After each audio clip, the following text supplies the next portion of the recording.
Funding for your career is provided by Miller Media Group. Education for life.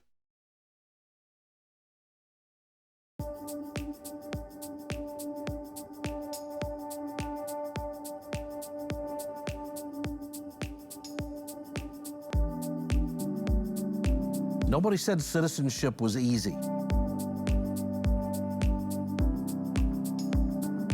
When are you best engaged?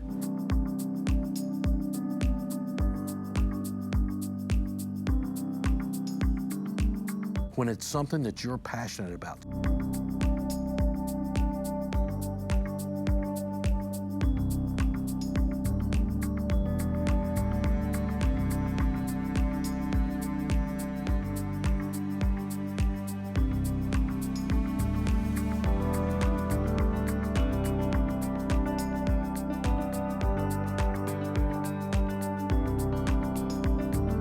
Governments, local, state, and federal. Our listeners and watchers like to kind of learn how to make the most of their money, and what I want to focus this show on today is how can somebody be an advocate for the tax dollars they're paying in whatever form they're paying, and how we can make sure it's going to the best and possible use, or even cut out any government waste that we see. And we want to keep this as apolitical as possible. For anyone watching, what can they do responsibly to get active and cut government waste? You have to be engaged, and if you're not, you've elected representatives who are going to spend the money that they have available to them, whether it's the city, county, state, or federal level. They're going to spend that money as they see fit, as they believe you've elected them to do. Well, if they're not doing that, how do you correct it? You've got to step in, get involved, get engaged at the meetings at whatever level, so you know and understand. They're going to publish a long, boring list of what's going on in their county commission meeting or in their special group meeting. And you're going to have a list that means absolutely nothing to you until you sit down in there and understand and learn what's going on. There'll be consent decree items. They'll spend thousands and thousands of dollars on a consent decree issue that they just vote yes or no on the whole package. You never know what's in it. So you've got to be able to dig in and understand what's going on.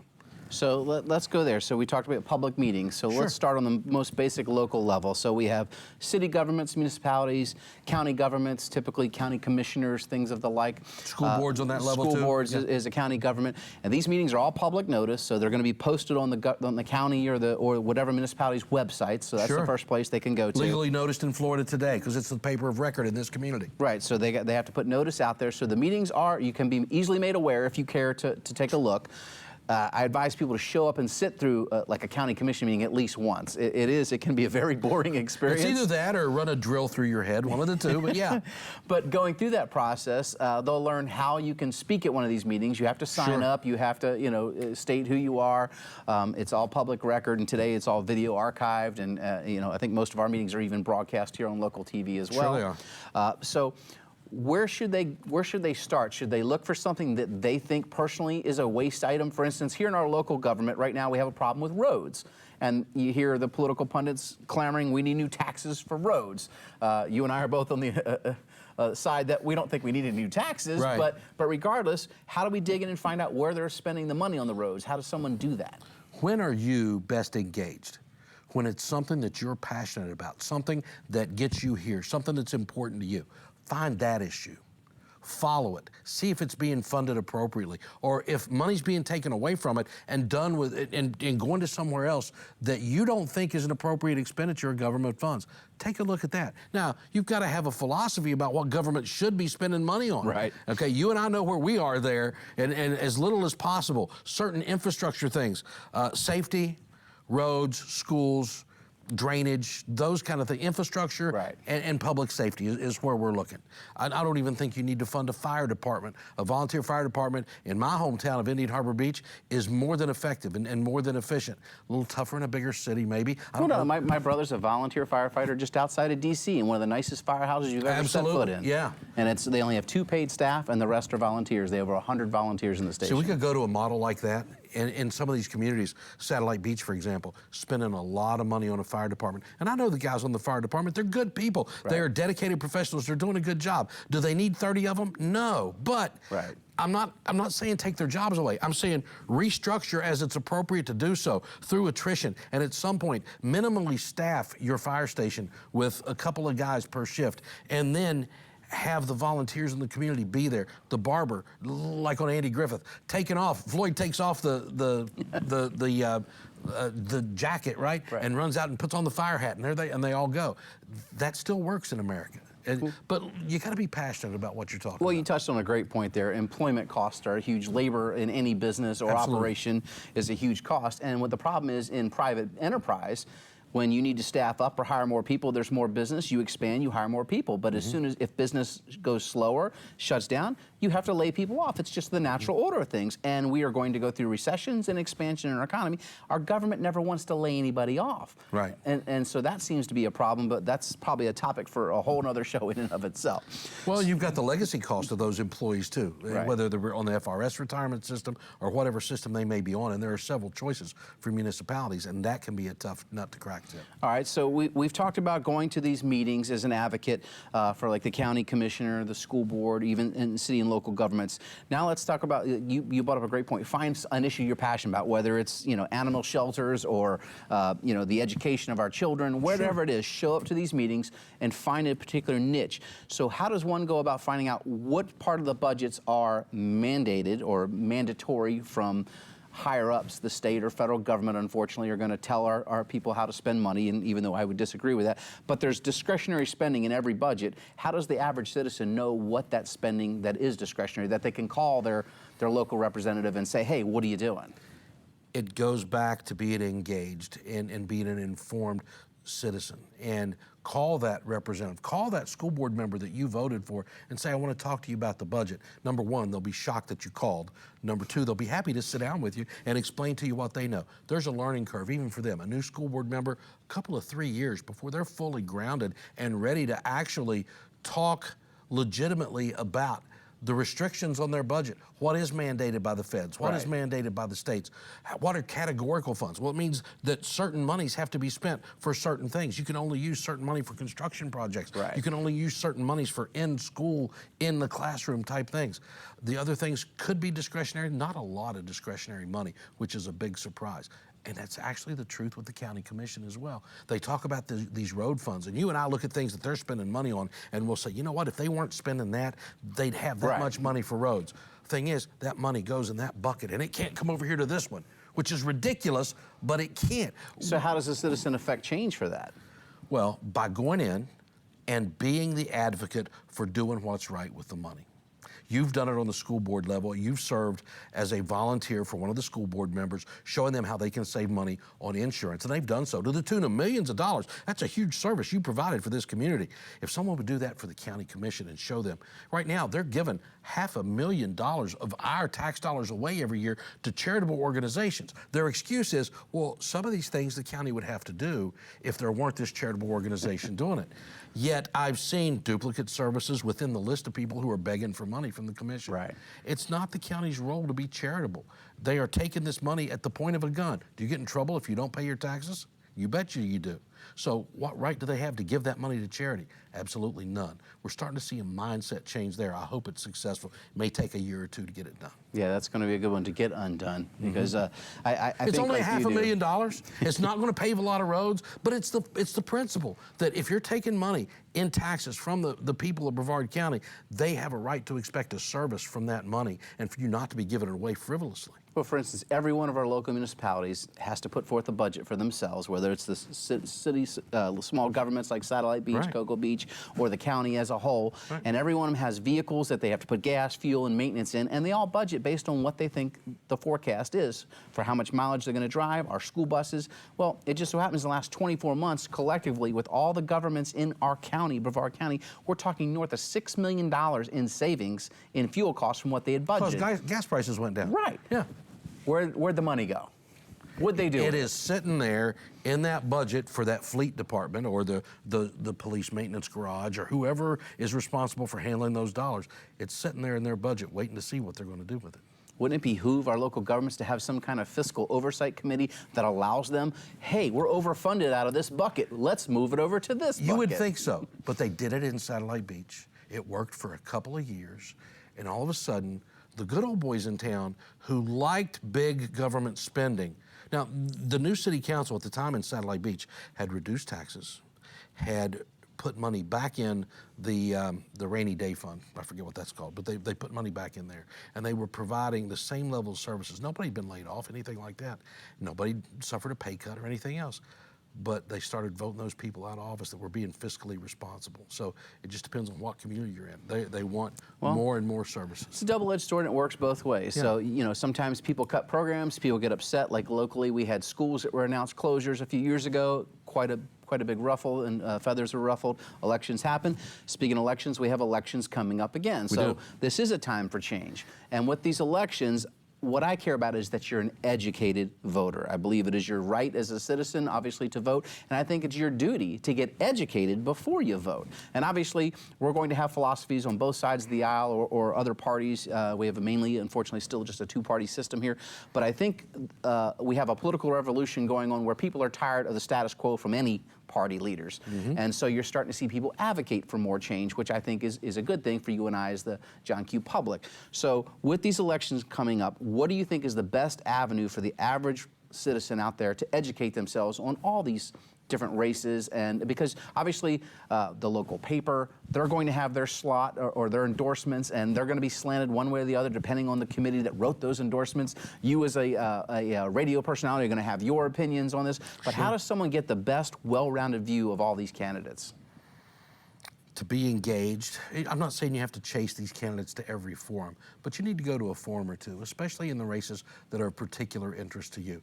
It can be a long slog, don't get me wrong. It can be tough to do the rubber chicken circuit with those candidates every night during the campaign season. They're going... And there's an event, I get it on Facebook Friends every night. They're going to a homeowners association, they're going to this committee or this group or that group. They're speaking in a lot of places. Go find them. Go on the campaign's website, take a look and see what, but there again, they can tell you anything. You need to look somebody in the eye. You need to know who they are. So in addition to my opinions, which I have plenty of, I also bring these candidates on the show. I will talk to them on the air. You can hear them. We will also do video interviews with the candidates, post them on our station webpage, so you can go back and look at these candidates as they give these answers at any time. So yes, I have my opinions. I have listeners who got the first request last week, somebody saying, hey, when are you going to put out your picks for the election? I don't feel it's my role to pick for anybody, but I am honest enough with my audience to tell them how I'm going to vote and why. Right. If they agree with me, great. If they don't, that's okay. No problem. No skin off my nose. Well, the key there is, as I think with anybody, if you advocate for someone, is the why. Yeah, Don't tell me just to vote for somebody, because my whole client base in my investment advisory practice, I joke with every client. I tell you how to vote if you want to know. And why, because I think it matters for your money. Sure. So the why is the key component there. So we want our citizens to go out and get educated for the election. So let's talk about that for just a moment. Okay. So here locally, where can they go? So they can go to our county website now, has every candidate that's qualified as a candidate. You go to votebrevard.com. That's the Supervisor of Elections website. And you can take a look at each of those candidates. There will be the information that the candidates have provided the qualifying official. In the case of state officials, they qualified through the state office division of elections, so it's whatever they provided Tallahassee. And the local candidates, the county-wide candidates, those folks qualified whatever information they provided the supervisor of elections. And you can look available. right there, see how much money they've raised. You can even look to see who from, right? So you can really do some deep dive on a candidate. Their financial reports are there, absolutely. Right. So you can learn quite a bit, and then go call the candidate up, contact them via their webpage or whatever, and sit down with them or meet them at an event, right? Absolutely. So, all right, now that you've met the candidates, that's going to basically cut our field down quite a bit. In some races, if they're running, basically if we only have 2 Republicans, and we have a county here where we seem to have that, no Democrats run in some races, we get the field down to say 2, they're going to go at it again, and then you got to make a decision again coming November in the general election. Obviously, that election's going to have some bigger races in there nationally. Obviously, we have a presidential election this year. So when these people are advocating for it, I think it's so important that people understand you don't have to vote a party line either. No, very true. Especially locally, in local governments. I will tell you right now, I'm probably as strong a Republican as you're going to find in this county, but there are Democrats I have voted for and that I would vote for again because I know who they are. I trust their business acumen. I trust their judgment. And I know at their core, they are good, fiscally responsible people. There are some of those folks you need in positions. And I'm not talking about nonpartisan positions, although it could be that. Right. I just don't believe any position, judges, school board, or anything, should be nonpartisan. I want to know everything I can know about you. Your politics aren't going to affect me. If I voted for judges who are flaming Democrats, who are dear friends of mine today, but we don't see eye to eye politically. It just happens that way. But if you can sit on the bench and do your job, I don't care what you think about a presidential race. I want to know what you think about the law. What makes the difference there? You brought up a great one there that I still, in the state of Florida here, you know, I moved here 30 years ago, but we elect all our local judges here, but we can't ask them their political affiliations. Yeah, it's ridiculous. So let's get back to the saving money for our local citizens here. So we've talked about elections, our elected officials. You should get involved, and obviously we have elections coming up, so you can make a change if you don't like the people that are there now. But let's just talk about spending in general. We have all kinds of programs. For instance, I know you're not a big fan. We have our local Economic Development Council that takes money from our taxpayers, but from the research I've done, they're not too transparent with what they do with those dollars. Now, obviously, they're there to go advocate to land us economic, growth by getting businesses to relocate here, create jobs here, et cetera. How can the average citizen go demand or put more pressure to find out, hey, what are you doing with this money, and can you show me what the ROI is? In other words, what's the return on the investment? Something I can relate to. The pressure point for the EDC is going to be the county commission. It's the county commission that determines whether or not they give funding to the Economic Development Council or Commission. And that's a $1.4 million a year of your county tax dollars going to the EDC to fund economic development. Now, Brevard has voted on a couple of occasions over the last 20 years, yes, we want to have economic development funds available. We want to give tax abatements to businesses that want to relocate here. The voters, some 70–80% of the voters saying, yes, this is a good thing. It's the competitive world we live in now. When you're trying to draw business, you need to be able to give them a break if you want them to bring those jobs here. Okay, fine. But they've expanded that. Now they're doing cash in advance on businesses that, I don't know, is that a good idea? I don't think so. And they're going to the county commission, and the commission's sitting there blind saying, we need you to give us this cash advance for this certain business that's going to bring you these jobs. Non-disclosure agreements all the time. That is so simple to get. They simply sign an NDA, and they should have full vetting of before the money goes. And any county commissioner that votes for something without knowing, they should be held accountable come the election. Simple. Now, when it was Embraer and Project Jaguar, I really went off about that on the air.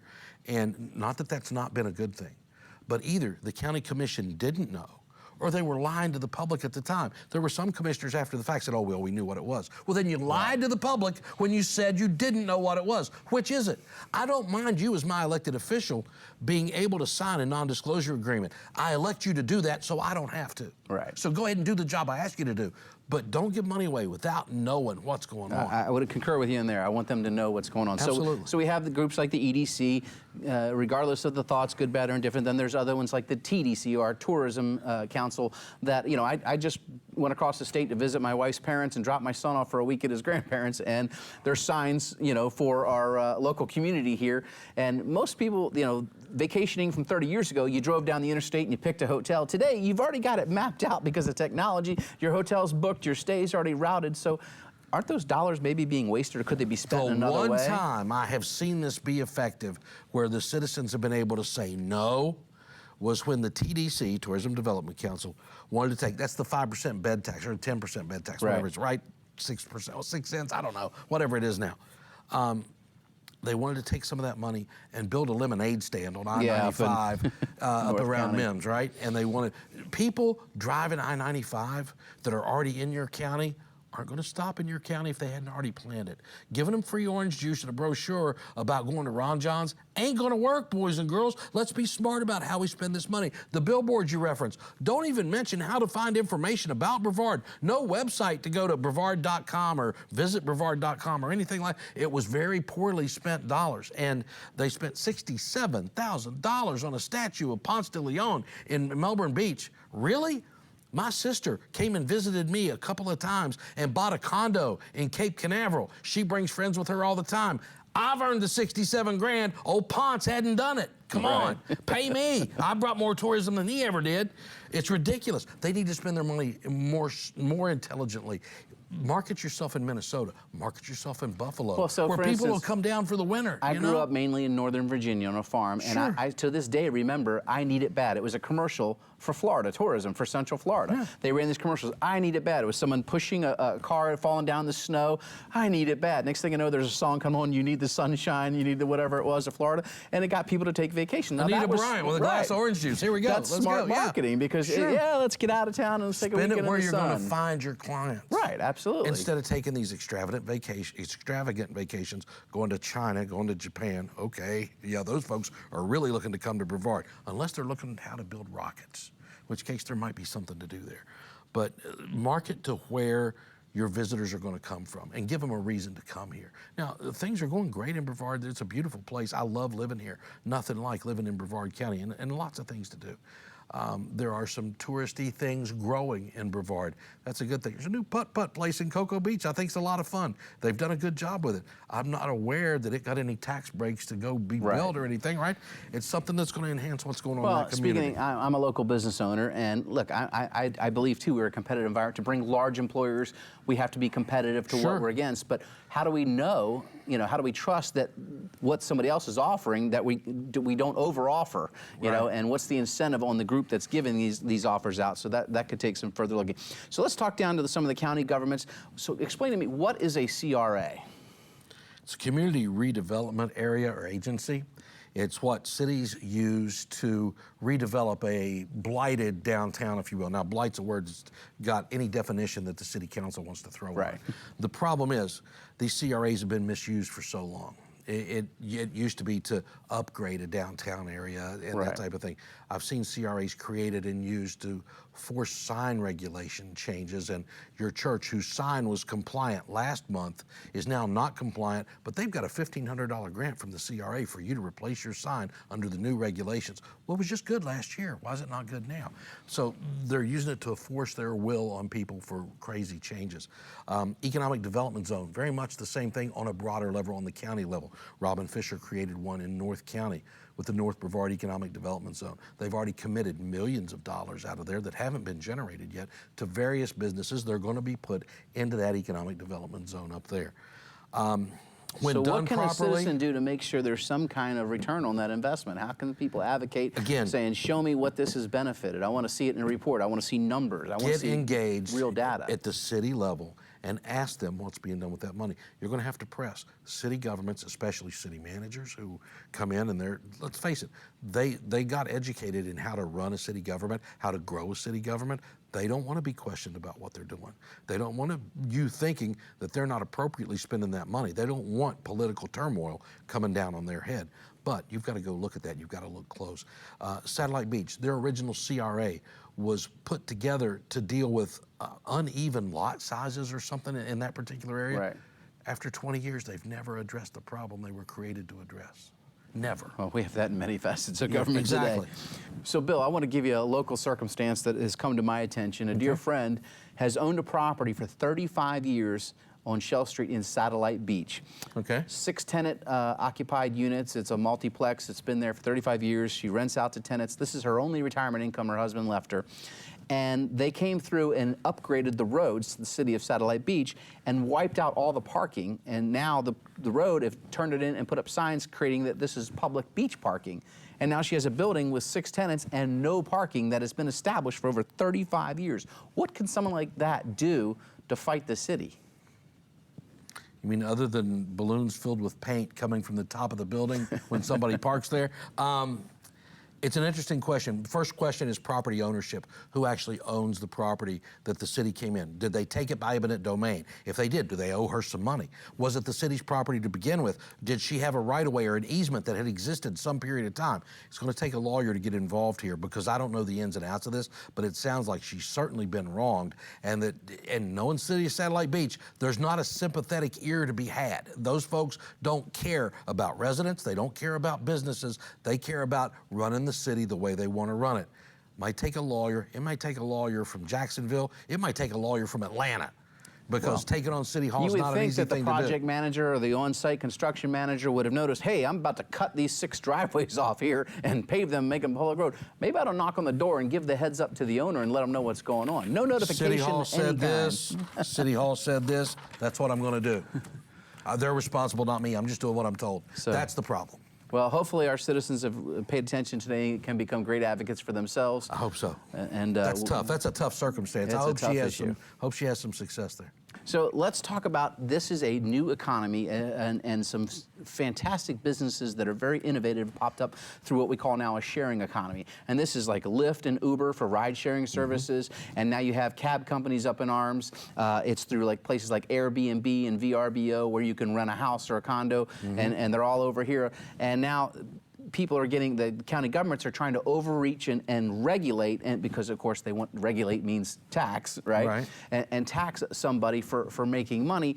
What can the average citizen do to figure out, hey, did I overstep a bound? Because a lot of people are probably breaking a tax law. For instance, homestead exemptions is one that you know, we find that is a problem where people have snowbirds or people that lived up north and have come down here and homesteaded a Florida property, and they may have homesteaded their property in another state 25 years ago and not realized they've been breaking both states' laws. Exactly, and that's a problem absolutely phenomenal in the property appraiser's office about advising you about those laws and you being able to not break that law. Going back to the Uber thing, I found it interesting that the cab companies and the limo companies that are now facing competition from somebody with an electronic app on a smartphone where you don't handle cash. Right. You pay through your phone, you tip through your phone if it's allowed. You do all of that electronically. You don't have to handle cash with that Uber driver now. The cab companies are screaming, oh no, regulate us. We do background checks. We want them to have them. It's a consumer taking the risk here, not the cab companies. The cab companies wanted to use the power of government to limit their competition. So my answer was, okay, well, if you're going to beg for regulation, here's the regulation. You must have a smartphone app where people can pay you electronically and call you by their smartphone and you be there like Uber does. You want me to regulate you? You become Uber because they just out-competed you in your own world is what they did. Well, and innovation always makes breakthroughs, but Absolutely. they're disruptive technologies when these come along. Real businesses that want to compete want their competitor right next to them because if you're better than your competitor, Let me show you. and Stand you who have you are Orlando and be Major the best International at it. Airport, Be less the than an best hour's at it. drive away. So. Yeah. This has been fascinating, Bill. We're running out of time here on the show this week, but so just what words to the wise would you give here in closing to our watchers out there on how they can just be better advocates in general as citizens of government dollars? Nobody said being a citizen was easy. Be engaged. Pay attention to what's going on. There are avenues for you. There are venues for you. And if you want to scream about it, I'm there every morning from 6 to 9. We talk these issues every day with people in Brevard. And I'm not going to tell you I'm not biased. I am. I'm paid to bring my opinion to the table. But I'll also listen to yours and see what's going on. We have a discussion. We learn a little more. We understand a little better where we're going. More information about this program is available online at millermediagroup.org.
Funding for your career is provided by Miller Media Group.